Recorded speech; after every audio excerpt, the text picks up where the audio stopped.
hadda siduu dhaqmayo Soomaaliland maanta xukuumadeeda madaxweynaheeda xisbigeeda shacbigeedu wuxuu dhisayaa oo uu tallaabo kasta u maraya dhibaato kasta u maraya waa nabad waayo colaad waxay tahay u yaqaanaa waxaan u sheegaynaa Puntland iyo qaybkii iyo nin walba Soomaaliland waxay ku dhisan tahay oo waa qaran xuduudihiisu yihiin kuwa Afrika oo dhan ku dhisan tahay kuwa uu oggol yahay ahdiga oo AU ama midowga Afrika ururka Afrika sidaa darteed walaalay waxaan u leeyahay xagga iyaga nabad iyo iskaashi iyo jaarnimo wanaagsan baan idin hayna waxaan ku baaqaynaa inay naga daysaan gurbanada colaadda oo aad inoogu bedeshaan wax wada qabsi iyo jaarnimo wanaagsan si carruurteenu tacliin u hesho si aynu khayraadka dalkeena uga wada faa'iidaysano si aynu hore ugu marno balse haddii ay idinku aan ka maarmi weydaan oo xuduudaha iyaga iyo dalkayga soo faragelisaan ogaada waxaanu idin dhigi cashar aan u dhignay kuwii idinka horreeyey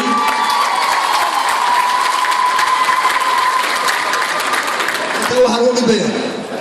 Somaliland waxaanu caalamka u sheeganaya jaarka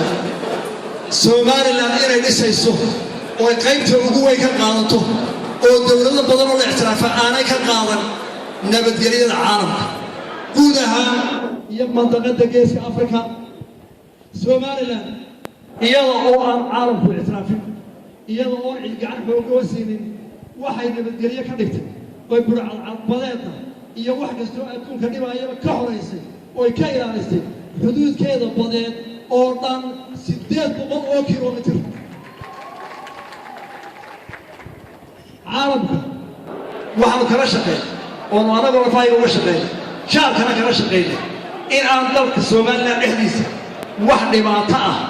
ama argagixiso ah ama burcadbadeeda anagana la dhibaa caalamka jalkayga u dhibaa inaanu ka dhicin taa waxaanu saaray xoog iyaga ugu weynaa iyo dhaqaalaha ugu wadaa dalka iyaga oo dhaqaalihiisu weyn yahay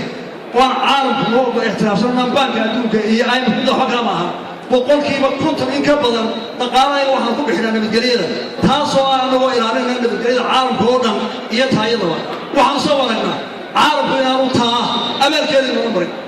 waanu ka garnaqsanaynaa waay caalamku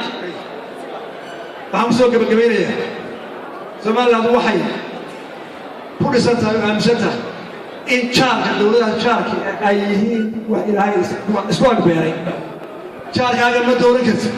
sidaa darteed Somaliland waxay ku baxsan tahay una mabda ah inay kula dhaqanto jaararkeeda jaarnimo wanaagsan iskaashi dhaqaale mid nabadgeliyo iyo mid walaaltinimo waxaanu aaminsanahay marka dadku wada shaqeeyo dawladuhu ee xuduuduhu si furmaan ee la walaaloobo ee dalka la qadariyo inuu horumarayno waxaanu si gaar ah wada shaqeyn dhow iyo iskaashi dhow la leedahay dalka jaarka ah walaalaha Djibouti Ethiopia Soomaaliya haddii ay